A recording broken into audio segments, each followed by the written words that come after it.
спайсом обкурился. Меланж. Это был меланж. И, похоже, я начал видеть будущее. Я вижу рой дронов, надвигающийся в нашу сторону. И на него не действует рэп. Кстати, про рэп мы тоже взяли самые современные рэпы и протестировали. Что из этого вышло, можете посмотреть на Бусти. Там я даю рекомендацию по самому лучшему рэпу, который можно сейчас использовать против дронов. Как вы поняли, тема сегодняшнего выпуска – ФПВ-дроны и как с ними бороться. Первым делом, что вам нужно знать. Если вы находитесь на фронте или прифронтовые территории, лучше укрывайтесь в доме. Но если домов нет, то подойдут деревья. Естественно, дрон вы услышите. Он делает так.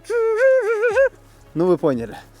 Прятаться можно за деревом, пытаться маневрировать. Кстати, есть видео, которое я вам показывать не буду, где один из бойцов уворачивается от дрона. То есть он показывает как бы в эту сторону, а сам щемится в другую. И дрон падает.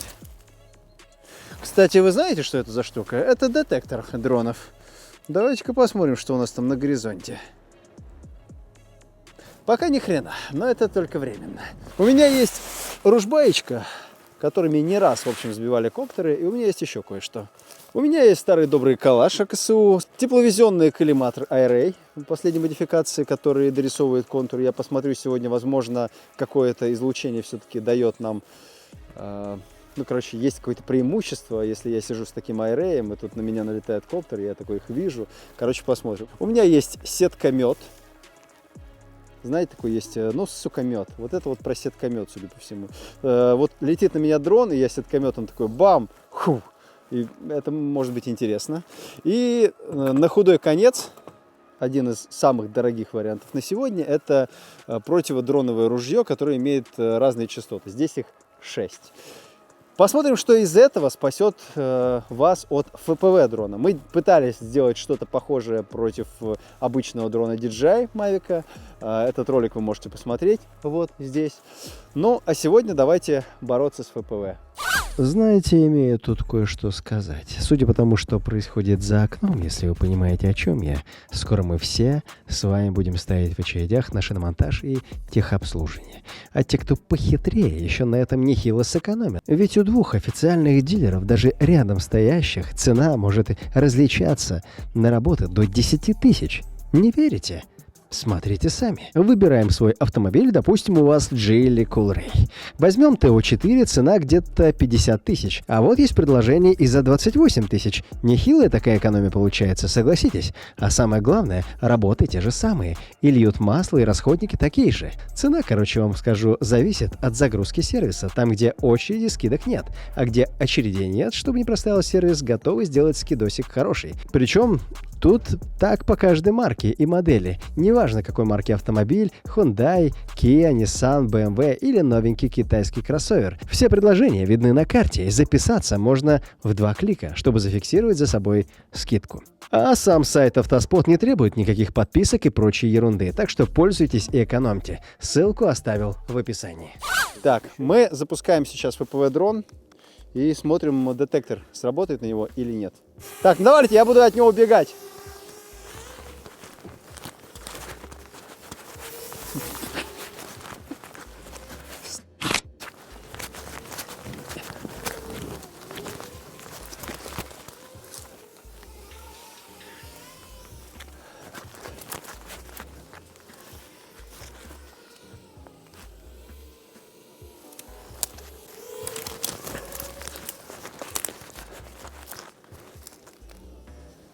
Опасный тип.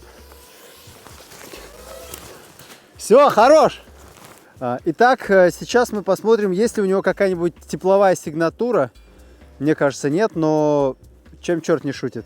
И Array дорисовывает контуры непосредственно объекта теплового. Посмотрим, есть ли вообще какая-то сигнатура. Да, слушай, есть. Есть? Да. Да, его видно, впрочем, как и облака. Так, на меня заходит коптер, я пытаюсь его сбить. Все очень просто.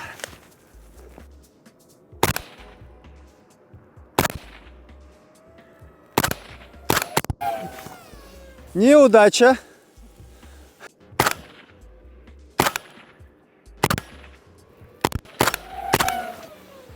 Короче, с 2 попыток я это сделать не смог. Попробуй очередью. А? Давай попробуем очередью. Давай еще раз.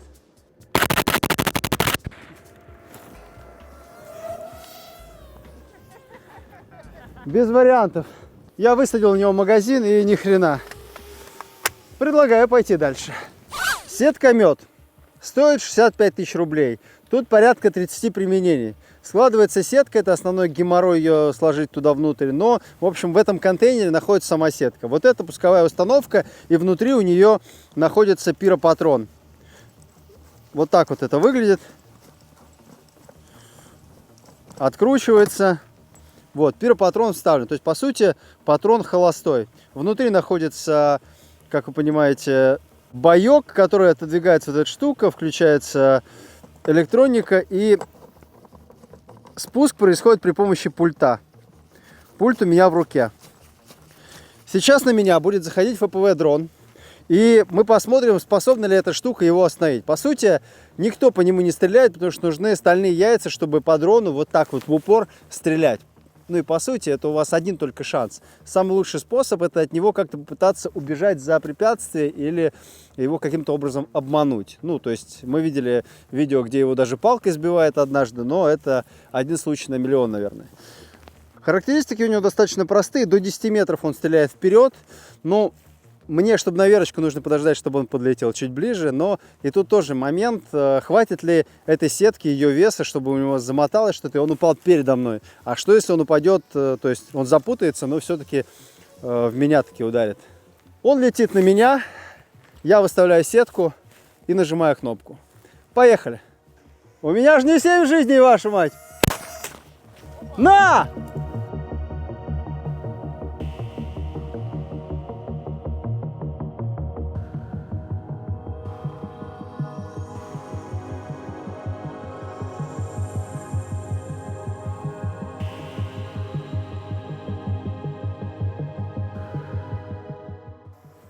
Интересненько.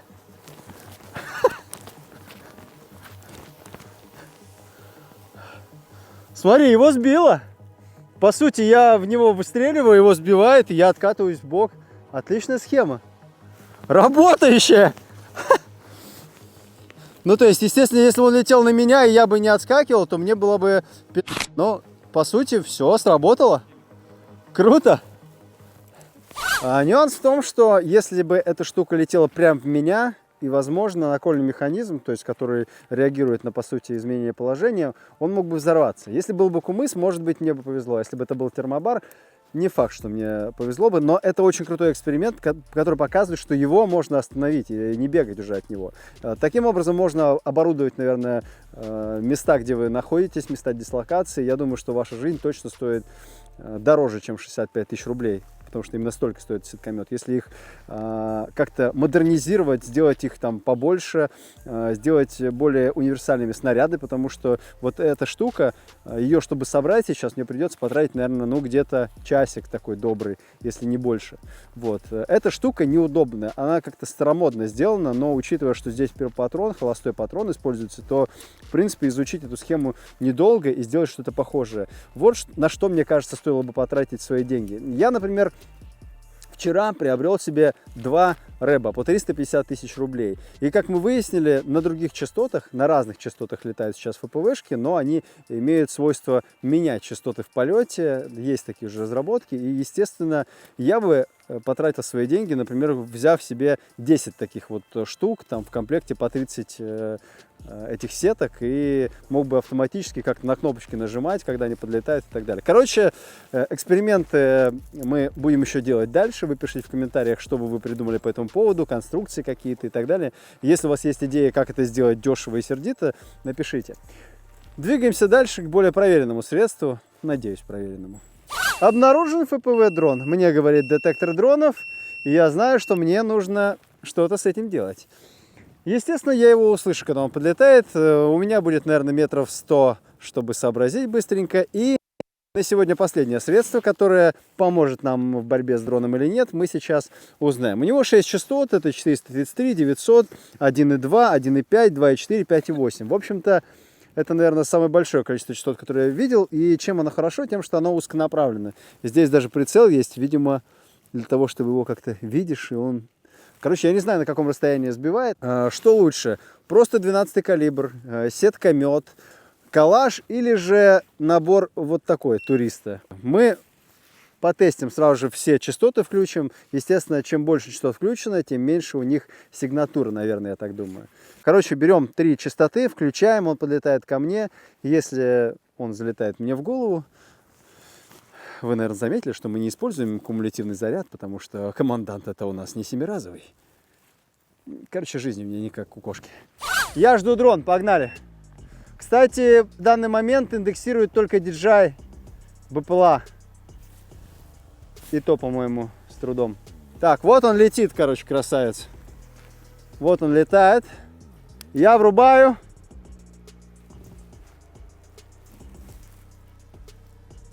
И веду его.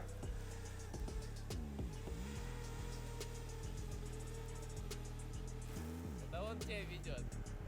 Так, а что с ним ничего не происходит?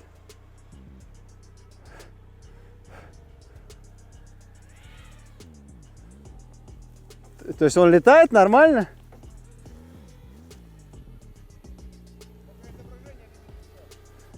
Это все? Какого черта это не работает? Так, ладно, я включаю 2.4, 5.8. А так?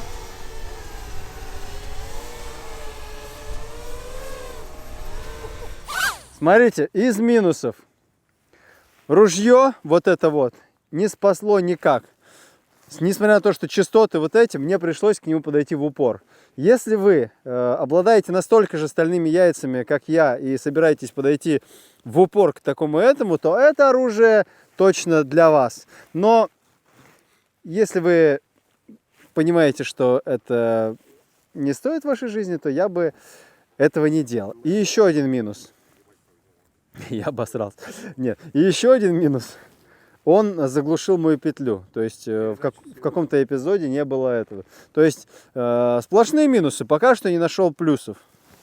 Ребят, извините, я не хотел вас хейтить, вот кто это произвел, ружье. Если на обычной базовой частоте он не срабатывает, то я думаю, что это, наверное, стоит пересмотреть как-то, что-то с этим сделать. Во всяком случае, я бы не стал тратить 200 тысяч или 300 тысяч или миллион на вот такую штуку, ради того, чтобы убедиться, что эта штука подходит ко мне в упор. Давайте еще раз, вот, чтобы прям вот 100% проверить это, давайте еще раз это проверим, прям поднимем его возле меня и попробуем. Так, смотрите, друзья, я включаю сейчас все частоты, и мы пытаемся положить хоть что-то вот этой штуковиной. Вот Mavic висит. Пробую на нем. Что изменится? Я включил. Что-нибудь изменилось? Да, звук пропал. Отключил пульт?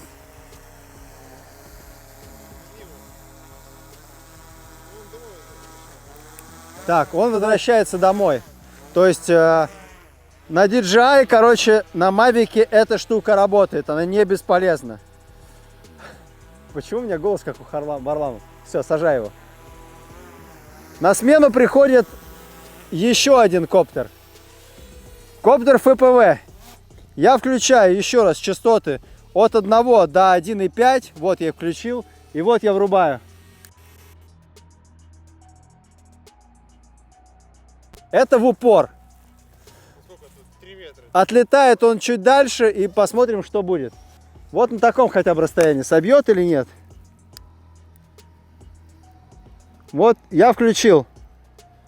Вот я включил, видите? Все частоты включены. Никакой реакции.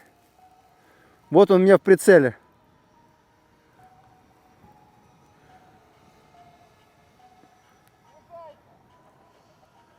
Поближе подлетай.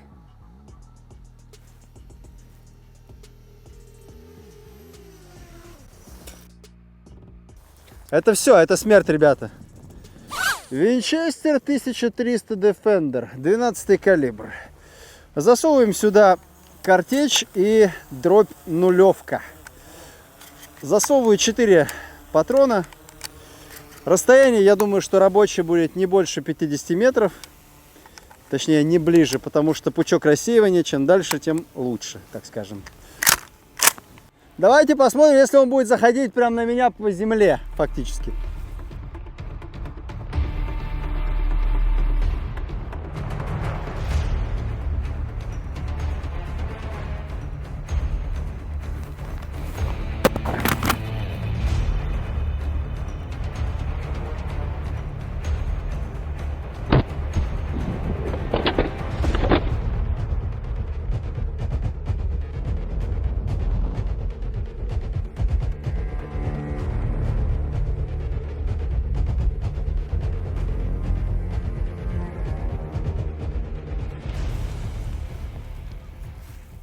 Чуваки, с первого раза он подлетает ко мне в считанных 15 метрах, разбивается нахрен об берданочку мою. А?